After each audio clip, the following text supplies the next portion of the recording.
बच्चू भाऊ बच्चू भाऊ बच्चू भाऊ जबरदस्त सचिन आहे का?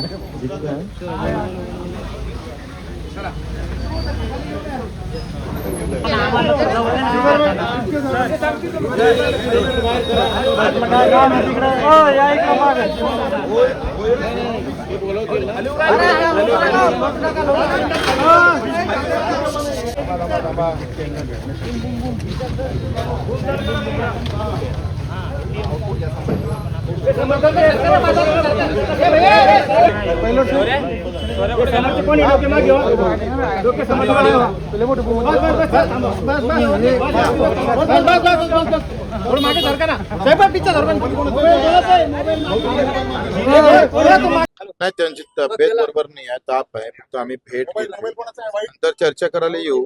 मी एक आंदोलक म्हणून आणि एक आंदोलकाची भेट घ्यायची मला असं वाटलं. माझी व्यक्तिगत भेट आहे. त्याच्यानं ते म्हणतं ना, ते जेव्हा आपल्यातला माणूस लढतं तेव्हा ते राहिल्या जात नाही आणि त्यांचं अभिनंदन केलंच पाहिजे. सरकार, पक्ष, पार्टी, राजकीय हा विषय बाजूचा आहे, पण लढणाऱ्या लोकांसोबत उभं राहणं गरजेचं आहे. प्रश्नच नाही. अभिनंदन करायलाच आलो. शिवसेनेचे नेते एकामागून एक भेटतात. पहिले शिरसाट भेटले, मग तुम्ही भेटताय. सत्ताधारी नाही, मी आता नेता म्हणून भेटलो नाही, मी एक आंदोलक म्हणून भेटलो आहे. तुम्ही अशी गफलत काही करू नका. मी नेता नाहीच आहे. मी बच्चू कडू म्हणजे नावातच तर कार्यकर्ता आहे. प्रवेशसाठी दबाव होता त्यांच्यावर. कोणी अशा प्रकारचं धमक्या गिमक्या देणं हा म्हणजे तो काही काळ राहिला नाही धमकीचा. त्यांना कोणी अशा धमक्या देत असेल किंवा चुकीचं कोणी असं वागत असेल तर भाजपचे जे काही प्रमुख लोक आहेत ते धमक्या देत त्यांना सांगेल ना, सूचना करेल आणि केल्या पाहिजे. अच्छा, ते म्हणतात की शिवसेना आणि राष्ट्रवादी ईडी मुळे फोडली गेली. विरोध करताय एकीकडे, तुम्ही त्यांना भेटताय. नाही, कसं आहे, हा वैचारिक लढा आहे. आम्ही भेटायला आलो ते त्याचा आंदोलक म्हणून आलो. आता प्रत्येक प्रश्नावर, प्रत्येक गोष्टीवर प्रत्येकाचे विचार वेगळे असू शकते.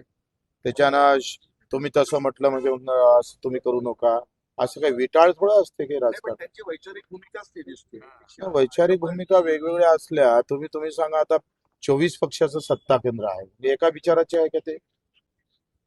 24 पक्ष एकत्र होतं. आता आपल्या महाराष्ट्रात 3 पक्ष एकत्र येते.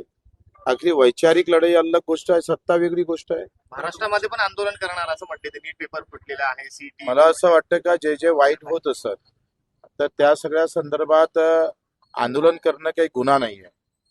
आंदोलन करणं असं कुठे गुन्हा? आम्ही पण आंदोलनातून चालू आणि मी आंदोलन करतोय. मला एखादी गोष्ट नाही पटली आणि सत्तेत सांगून होत नसेल तर आंदोलन करावंच लागेल. आणि आंदोलन करणं हा गुन्हा आहे का? बरं, तुमच्या सरकारने जी कर्जमाफी केली आहे त्यामध्ये 2 लाखांची कर्जमाफी केली आहे, केवायसी केल्यावर 1.5 लाख दिसत आहेत आणि प्रत्यक्ष खात्यात 1 लाख हे असा गोंधळ प्रश्न फार चांगला विचारला. या प्रश्नाच्या माध्यमातून महाराष्ट्रातल्या शेतकऱ्यांचा जो गोंधळ आहे तो कमी होईल.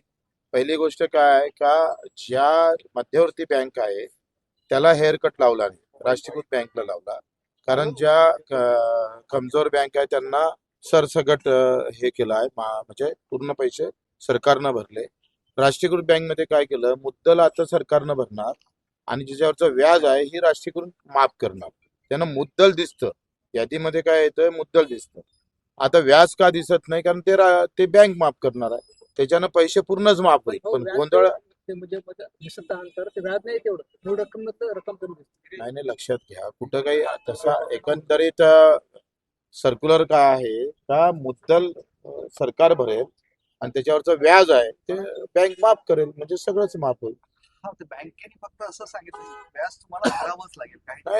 नाही, असं त्यामुळे गोंधळ वाढत चालला. नाही, कुठला मॅनेजर काही वागत असेल तर त्याच्या कानपडीत आणायला मी आहेच ना शिल्लक. पण ते बँकेला जेव्हा सरकार पैसे देईल तेव्हा ती बँक भरेल ना.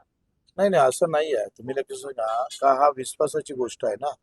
आखरी जेव्हा बँकेनं ती यादी, सरकारनं जी यादी बँकेला दिली, अर्थातच पैसेच दिले असं आहे.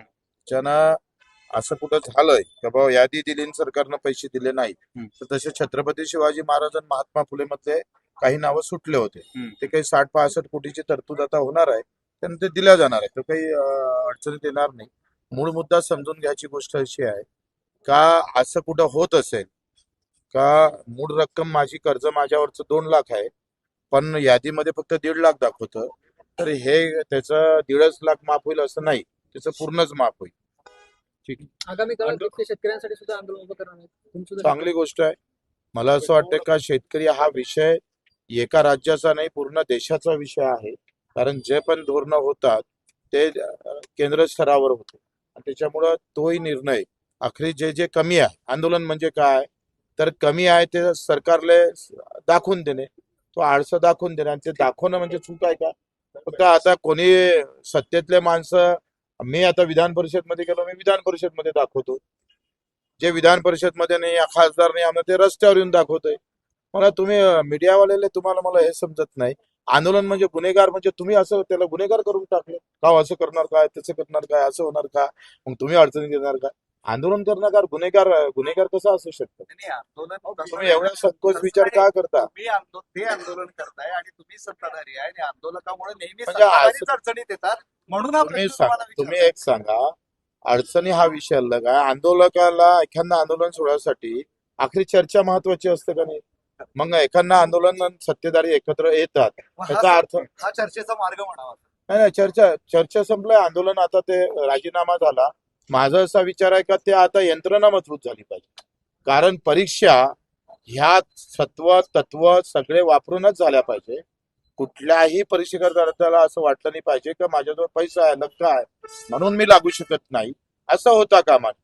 आणि त्या कणखोरपणे पालन केलं पाहिजे कारण आता युवकांसमोर शासकीय नोकरीशिवाय दुसरा आहे काय उद्योग नाही आहे शेतीला भाव नाही आहे म्हणजे हाय ती नोकरी जर आम्ही पाहतो व्यवस्थित भेटत नसेल तर वार ते आंदोलन करावंच लागेल केलंच पाहिजे. आज आपने अभिजीत जी से मुलाकात की, क्या कहेंगे आप? मैं अभिनंदन करने आया हूँ उन्होंने जो आंदोलन किया है उससे जो राहत मिलेगी देश के युवाओं को तो मुझे अच्छा लगा मैं व्यक्तिगत रूप से उनका अभिनंदन करने आया हूँ. आप भी सत्ता पक्ष के हैं और उन्होंने सरकार के खिलाफ सत्ता पक्ष है बोले ऐसा थोड़ा है मैं पाकिस्तान अमेरिका तो नहीं हूँ मैं यहाँ का हूँ नहीं, लेकिन यानी ऐसा तो नहीं है कि सत्ता पक्ष वालों ने ये नहीं करना चाहिए वो नहीं करना चाहिए ऐसी कोई आचार संहिता तो नहीं है आप भी, अगर है भी तो भी बोच्चीकुड़ तोड़ने वाला है. आप भी आंदोलन में से आए हुए नेता है, काफी सारे आंदोलकों पे जो है अभी भी केस किए जा रहे हैं, आप क्या कहें? नहीं बिल्कुल देखो मेरे पर 350 गुने दाखिल तो उसमें क्या आंदोलन है तो गुना दाखिल होंगे आपको थोड़ी ऐसा थोड़ा है कोई आपको पाउंचर देने वाला है कि भाई ये मिठा लो आपने आंदोलन किया ऐसा तो हो नहीं सकता ठीक है. दागिना है तो